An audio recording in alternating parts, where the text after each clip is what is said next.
Welcome back to Joy News Desk. Now, local government minister Ahmed Ibrahim has criticized plans by the Wa Municipal Assembly to pull down the Wa Tindamba Primary School for the construction of a 24-hour economy market.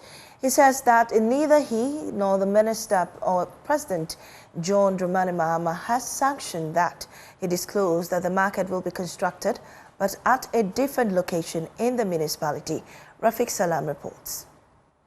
This is the maiden meeting of the local government, chieftaincy and religious affairs minister Ahmed Ibrahim with members of the Upper West Regional House of Chiefs since he took over office last year. His engagement with members of the August House that comprise of paramount chiefs and the Queen Mothers is to familiarize with them, listen to their concerns with a view to finding solutions to them. Fairly to the 24-hour economy policy of the government, which included the construction of 24-hour markets, Ahmed Ibrahim poo-pooed plans by the Wa Municipal Assembly to collapse the Tindamba Primary School for the construction of the 24-hour economic market. He was emphatic and straight to the point, and that the Tindamba Primary School, which was established in 1956, will not be pulled down. I heard in the news yesterday that a school is being converted to a 24-hour market. Correct, it is not coming from my ministry. And I don't think President Mama will endorse that. So we will not collapse a school to build a market.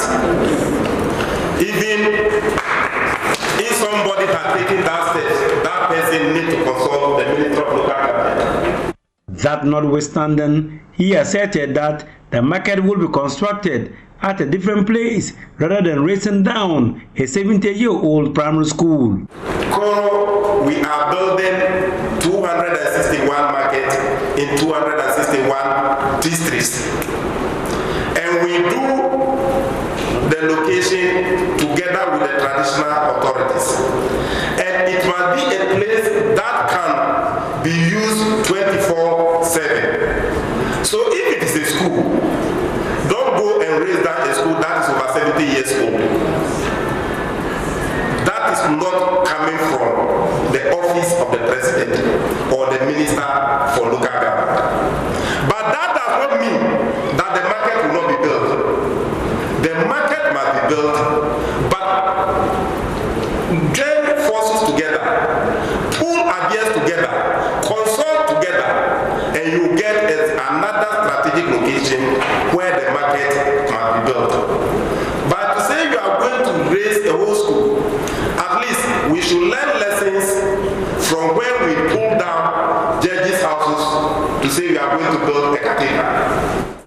The local government, chieftaincy and religious affairs minister reaffirmed the unwavering commitment of the government's respect for the chieftaincy institution as enshrined in the country's constitution. He paid encomiums and laudations on the Upper West Regional House of Chiefs, stating that it occupies a uniquely strategic position within Ghana's governance architectural structure.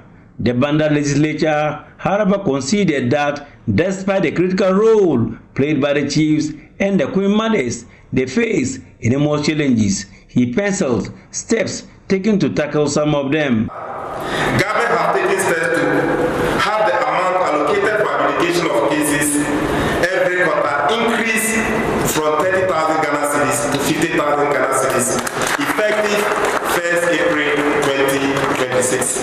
Vice President of the Upper West Regional House of Chiefs, Kura Abu Diaka Sunkabe Nania the Fifth, was praising the government for increasing their monthly allowances. He however tabled some concerns the House will want the minister to help fix. Many of us do not have traditional councils to function. And I'm sure the merger of the two ministries indicates clearly that our support will come from the local government sector.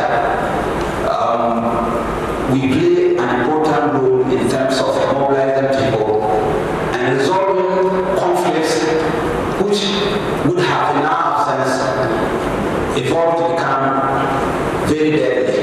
But we need administrative officers to function adequately. Reporting for Joy News, Rafiq Salam. Wow. As climate change intensifies across Ghana, more families in the northern region are being forced to make difficult choices. With rising temperatures, prolonged droughts and erratic rainfall threatening crop yields, many women are migrating south to cities like Accra and Kumasi in search of better opportunities. There's more in the following report. In Ghana, climate change is driving migration, particularly among rural female farmers who move to cities like Accra and Kumasi to engage in informal work such as head pottering.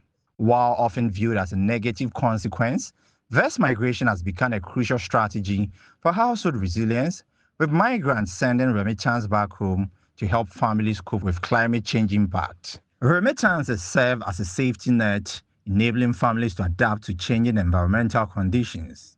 However, there's a lack of data on migration's impact on household well-being through remittances. Migrants face reintegration challenges and risky practices, with many experiencing urban poverty and low earnings.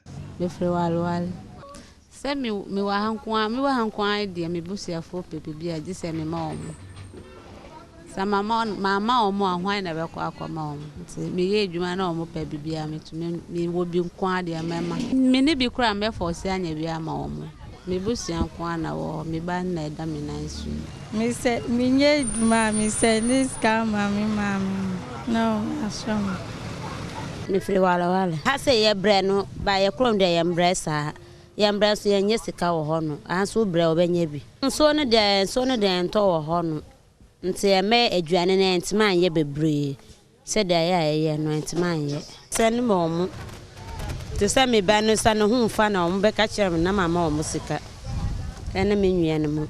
Many migrants do not experience the improved quality of life they expect, facing urban poverty, low earnings, and social stress. A headquarter shared how slow the market is, linking it to cheap prices people offer. I'm a baby. And you're not na me nyamahana me. Marketing yet. Kai you know, say I nanti I nya adwuma. Egusi sresre ya man for say o mon fire adwuma bebre so o mon pines fire. In Ghana, the northern region, they are located in a dry harsh zone. So when they have prolonged droughts, when they have unpredictable rainfall distribution, it affects their agricultural productivity, which in turn affects their livelihood because they're dependent on this agricultural productivity.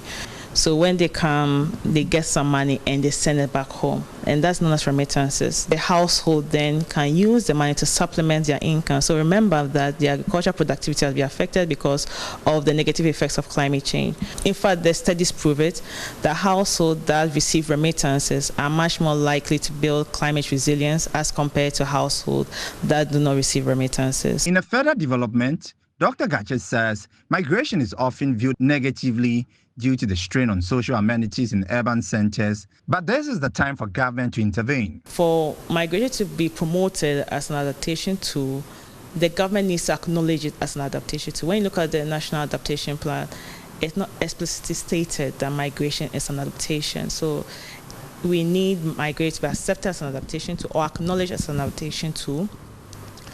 Hereby, we can have structures put in place that can govern migration. That right now, when remittances are sent home, in as much as it helps households, it's considered as a private money. And there are certain systems in place whereby such remittances can be used for some of the things back home, like irrigation systems and storage facilities and training of farmers on how to cope with climate change. Climate change-related migration is a multifaceted issue that presents both challenges and opportunities.